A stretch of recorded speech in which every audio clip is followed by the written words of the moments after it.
why is food and emotions so intertwined? Why do people use food as kind of a numbing agent?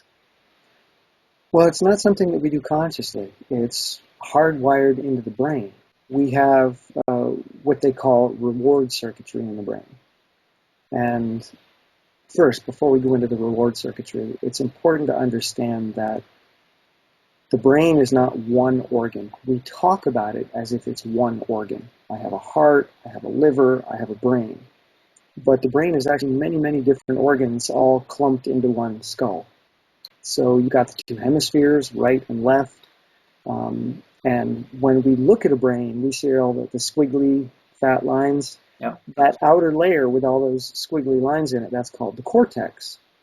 That's the outermost layer. It is the most advanced layer. And that's only one part. You could consider that one organ. Underneath that, we have a more primitive brain, often referred to as the limbic system. We share this with all mammals. And then underneath that, we have the reptilian brain, which we share with pretty much all creatures that walk the land. Mm-hmm.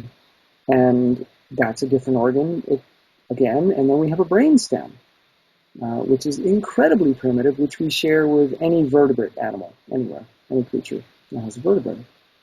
So you've got these 4 different organs in the head, all with different desires, all with different goals, and all with different ways of achieving those goals.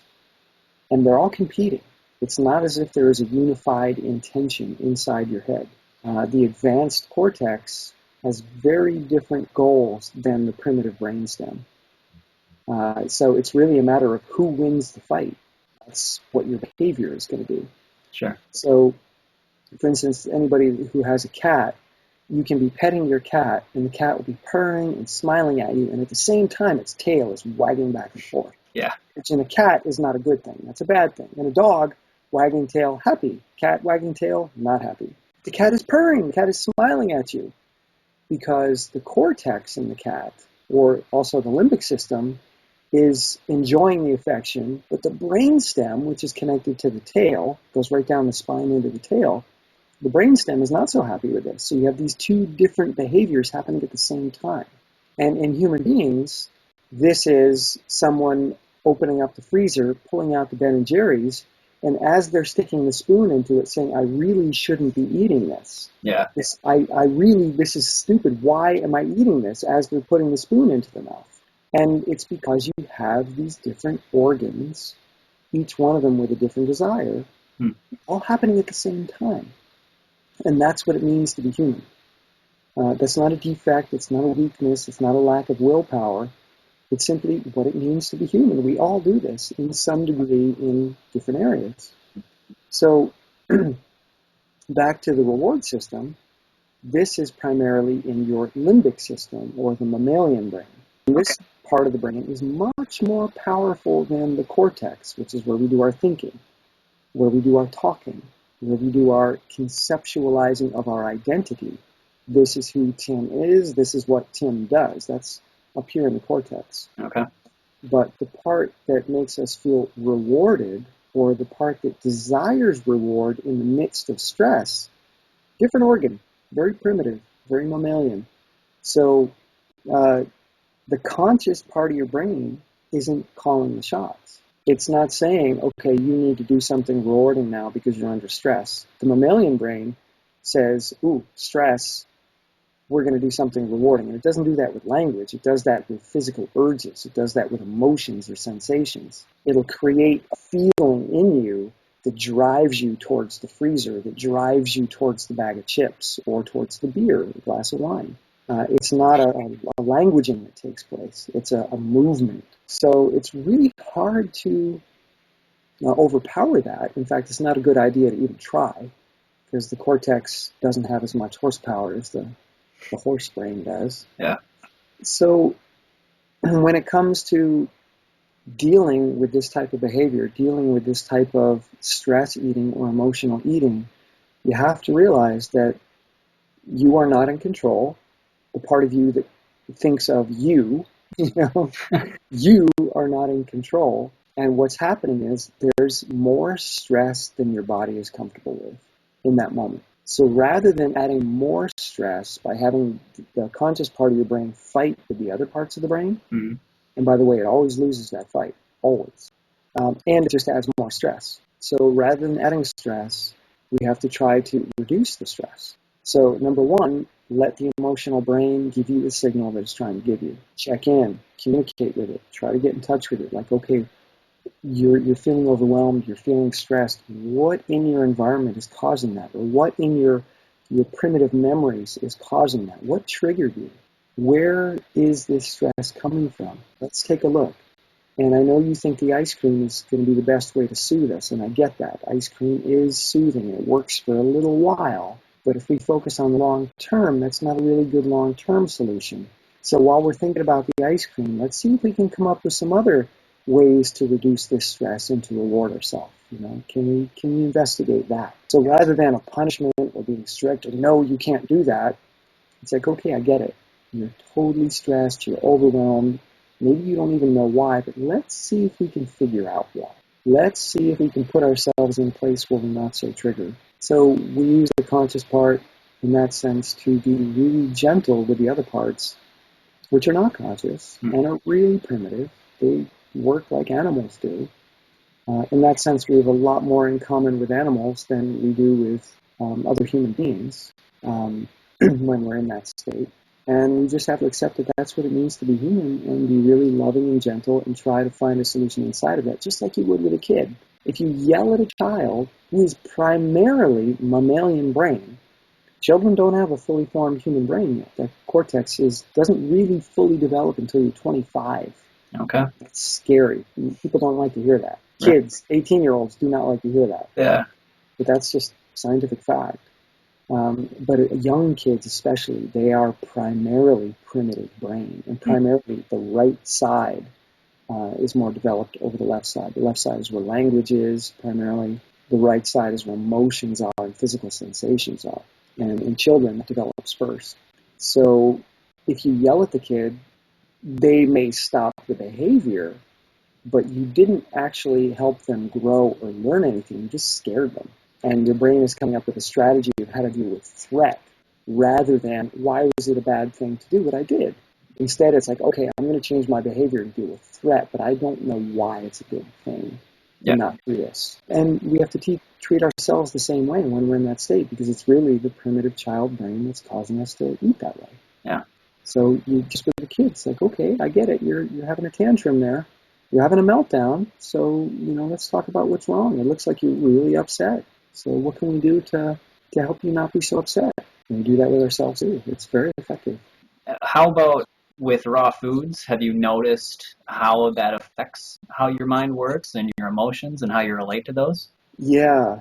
When I was eating a vegan diet, but not a raw vegan diet, although I definitely had some clear improvements over my crappy fast food diet prior to that, I still ate a lot of comfort food. I ate a lot of canned foods, a lot of vegan cheese fries, a lot of vegan burgers, a lot of vegan desserts and cookies, and wasn't a whole lot of green or bright fruity colors in my diet. And when I switched over to a raw diet, I noticed that there was a fog that lifted. That even on a vegan diet, I still had that fog. Yeah. People think simply going vegan is going to change everything, but that's not necessarily true. You can still have a really crappy vegan diet. So there was this clarity that emerged, this depth of experience, this depth of feeling and emotion and sensation. Everything got amplified in my brain and its ability to connect to my body. Yeah. And at first I was like, wow, this is the best thing ever. Except that the more observant you are, the more sensitive you are, the more clearly you think, the harder it is to be around people making terrible choices. The harder it is to be in the midst of a culture that's got its head buried in the sand. So that numbing that helped me to exist in a society that's completely out of control was gone, and now I got to see and feel things more clearly. And that was hard. So I made some videos really early on in my diet saying raw food cured my depression.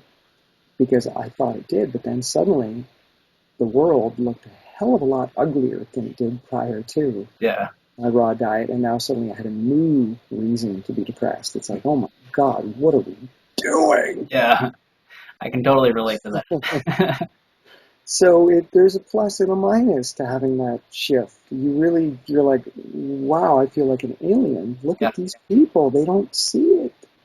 So Yeah. that can be hard.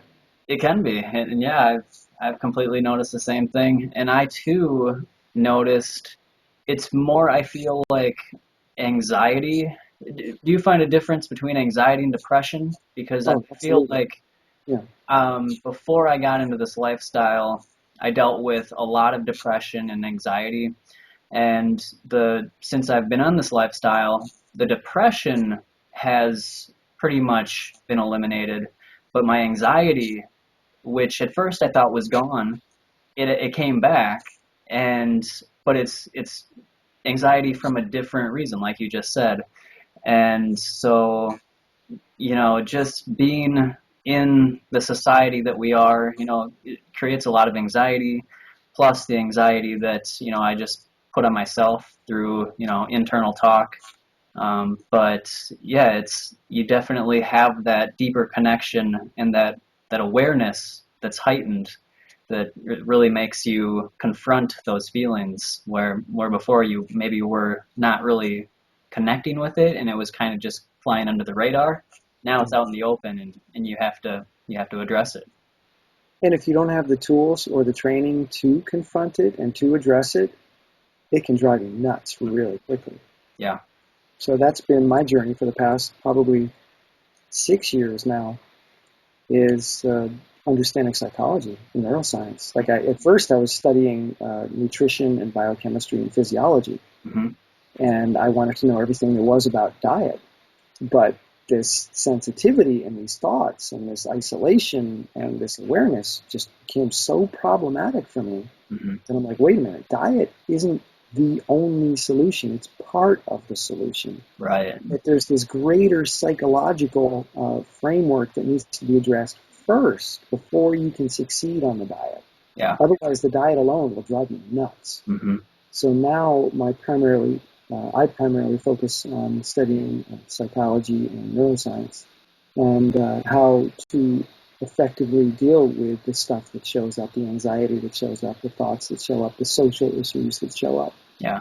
When you choose to move to this diet so that you're ready to handle it when it does there. So most of my tools now are about helping people find ways to approach diet and lifestyle change in a way that doesn't freak them or their family out. So what have you learned personally about yourself on an emotional level or even physical level? Just what have been the things that you've noticed that are the biggest changes in your emotional situation or emotional health? Well, what I've learned is that I have a very, I hate to use the word fragile, because I don't want it to seem like a negative, Mm-hmm. but not only do we have different organs in our brains, but different people have physically different brains. And that's, again, hard for people to swallow because people want to measure themselves, and nobody wants to feel left out in the measurement. Our culture loves to compare. It's a very competitive culture, and that's unfortunate because there are different types of people, and they have different strengths and different weaknesses.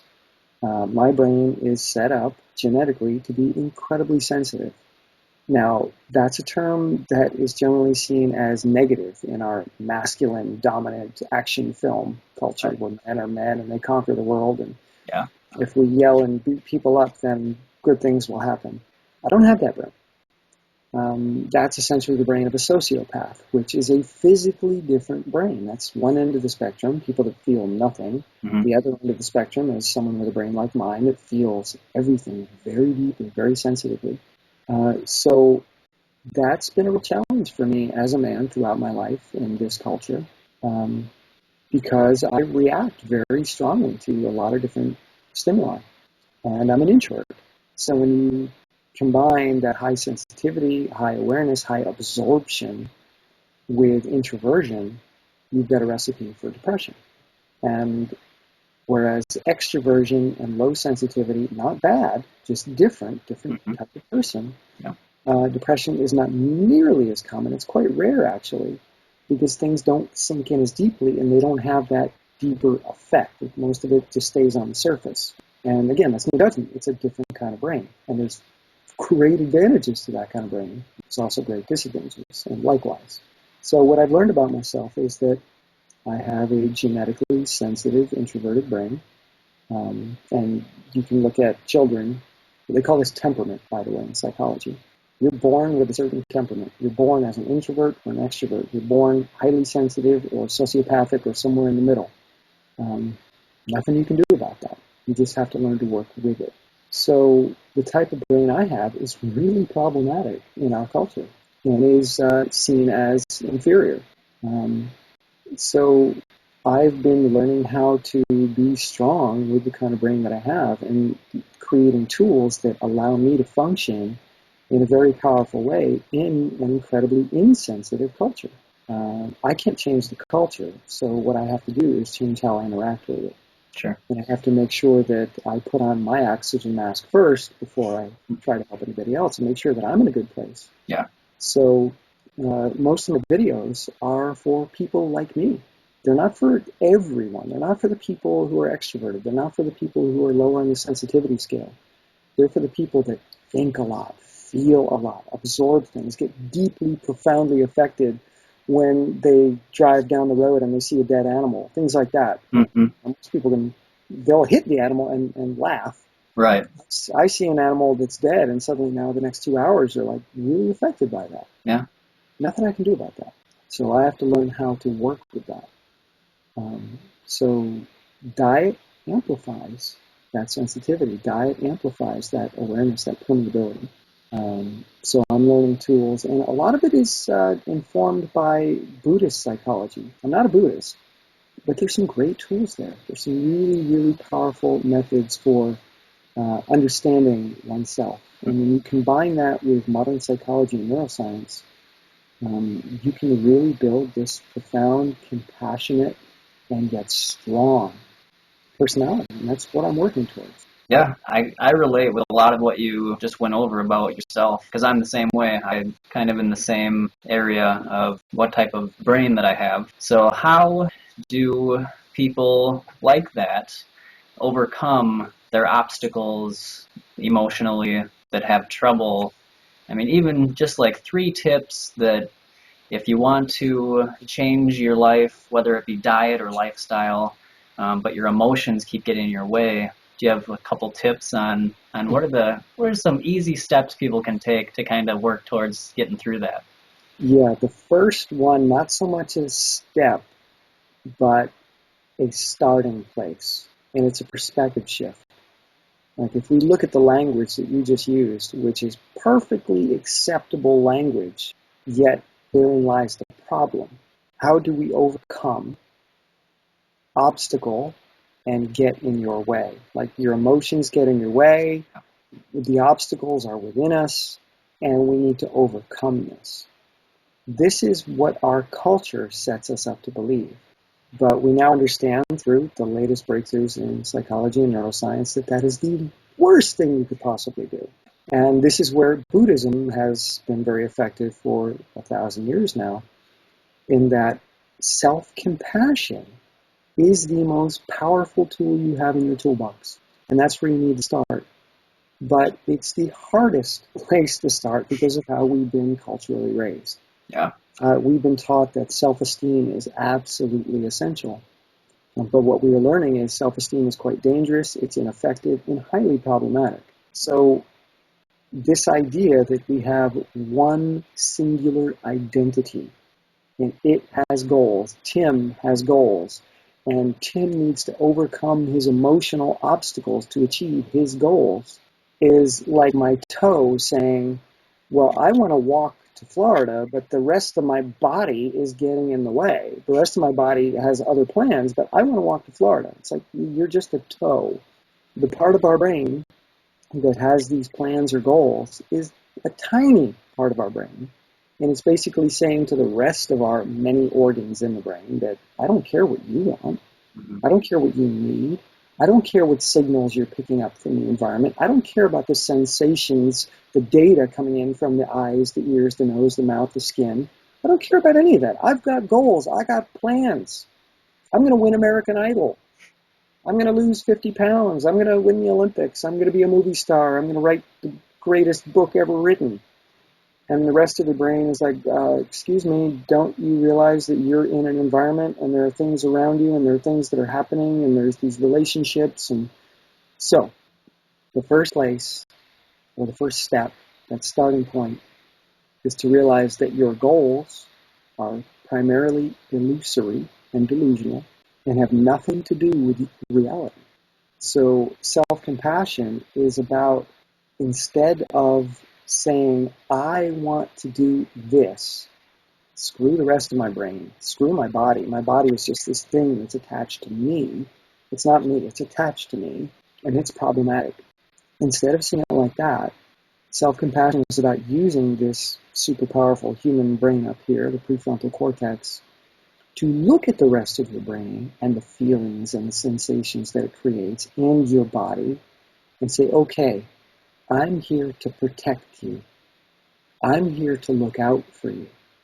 I'm here to translate the messages that you're getting from the world around you and from your own physical experience, and to create really, really powerful actions, behaviors, and trajectories based on that. So rather than trying to leave you behind, overcome you, and get away from you so I can do what I want, I become the parent that raises you into this really wonderful experience of being alive. So I call this the loving parent. That's my most powerful tool, is to see the feelings, the so-called obstacles, the so-called problematic emotions, to see them as my children, and to be loving with them, and to be nurturing with them, and to raise them in a way where they can utilize their strengths powerfully rather than become what I think they should become. So we can't tell kids who to be. All we can do is facilitate them to become who they want to be. Same thing in our brain. I can't tell my brainstem what to do, but I can help it do something really powerful the best way that it can do. And same with my limbic system, the amygdala, the fight or flight center. I can't change the fact that it's a fight or flight center. It's always going to be that. So how can I nurture it so it's a less reactive fight or flight center? It allows me to have more positive experiences instead of constant negative, vigilant experiences. How can I nurture it so that it feels safe? And you don't do that by shaming it. You don't do that by saying, I've got to overcome these emotions. You're doing it by saying, oh, sweetie, what's up? You're scared. What's going on? What's got you scared right now? And taking care of it, holding its hand, figuratively. And saying, okay, I got a family in here. I got little primitive kids in my head in addition to this adult. And the adult has to take care of the kids back there. I can't yell at them. Can't leave them behind. They're part of the journey. I can only move or grow at the rate of my slowest or weakest link in the brain. So my growth always has to reflect the speed of the slowest grower. Just like training. Lungs and heart, they build fast. Muscles build pretty fast. Bone and connective tissue build really, really slowly. So I can go out there, as I did in the beginning of my project, and I can start running 8 to 10 miles a day out of nowhere. My muscles are growing, my lungs are growing, my heart is growing. I'm like, yeah, I can conquer the world. Within a month, my connective tissue and my bones are like, excuse me, stress fractures, torn ligaments, tendon tears, tendinosis, tendinitis. What are you doing? So you can only physically progress at the rate that your slowest growing body part can go. So you have to move at that rate. And same up here with emotional growth, spiritual growth. You can only grow at the rate that the slowest member of your brain community can grow. But this guy up here, man, it wants to go fast. It wants results like this. It wants to be a superstar tomorrow. I want to be enlightened in 30 days. And I just bought the $495 webinar to help me become enlightened in 30 days. It's like, what? Yeah. The only thing that got lighter was your pocket. You just wasted a bunch of money. Again, long answer. Step one. Okay. Self-compassion. I like it. move at the speed of the slowest part of your brain. But wait a minute, I want to change now. Right? Yeah. You can change now, but this much. Celebrate this much change. If you do this much change every day, in 30 days you've got this much change. In 365 days you've got this much change. That's a lot of change. And it's permanent now because the slowest part of your brain was going along for the ride and not fighting against you. Awesome. I'll answer again, but there you go. Yeah, no, that's a terrific answer. So if there's people that want to learn more about you or tap into your coaching services, where can they find you? Well, you can go to runningraw.com and you can find all about my coaching there. And I'm not doing this to get rich. I'm doing it because I want people to know about this. So the first session is free. Number one, because I want to see if we can work together. I don't just want to take people's money and then have them not benefit from it. So the first session is always on me just to figure out who you are. Is this something that's going to work? Can we communicate in a way that is effective for you? Are you willing to embrace the type of information that I share? Maybe not. Not everybody's ready for this. And then my YouTube channel is Running Raw, and I have, I think, close to 800 videos at this point, so tons and tons of information that I've forgotten how much I've shared. I'll go back and watch a video and say, wow, I didn't even realize I ever talked about that. Yeah. I forgot about that information. That's really neat. So there's tons of free stuff you can get on YouTube on Running Raw. Awesome. And, or you can reach out to me through runningraw.com and we can have a chat. Okay. All right. Well, great. Thanks again for joining us. This was super informational. I learned a lot, and I hope that the viewers did too. If you guys, again, want to go check out Tim, I highly recommend it. And until next time, we will see you in the next video. Always remember to follow your raw intuition. See ya.